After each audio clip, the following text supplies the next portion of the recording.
આપણે ગુજરાતીઓનું ગુજરાત અલગ પડ્યું તો ગુજરાત અને દેશને ફાયદો થયો કે નુકસાન થયું? ફાયદો થયો.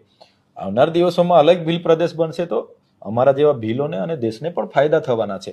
આજે અમેરિકામાં આપણા કરતાં ઓછી વસ્તી છે, છતાં એ 50 રાજ્યો છે. તો દેશના સંવિધાનના આર્ટિકલ 3માં નવા રાજ્ય જોગવાઈ છે જ. જે રીતના તેલુગુ લોકોનું તેલંગાણા બન્યું, તમિલ લોકોનું તમિલનાડુ બન્યું, મરાઠાઓનું મહારાષ્ટ્ર બન્યું, ગુજરાતીઓનું ગુજરાત બન્યું, નાગા લોકોનું નાગાલેન્ડ બન્યું, પંજાબીઓનું પંજાબ બન્યું, ઝારખંડ બન્યું, છત્તીસગઢ બન્યું. એ જ રીતના અલગ ભીલ પ્રદેશ અમે માગીએ છીએ. એની રાજધાની અમે કેવડિયા બનાવીશું. તો જ ગુજરાતના જે 27 રિઝર્વ બેઠકો છે, રાજસ્થાનમાં 26 રિઝર્વ બેઠકો છે, એમપીમાં 29 રિઝર્વ બેઠકો છે અને મહારાષ્ટ્રમાં જે અમારી 24 વિધાનસભાની રિઝર્વ બેઠક છે એમાંથી જ અમે સરકાર બનાવીશું. અધિકારીઓ પણ હશે તો જ આદિવાસીઓને સમજી શકશે અને આદિવાસીઓને તો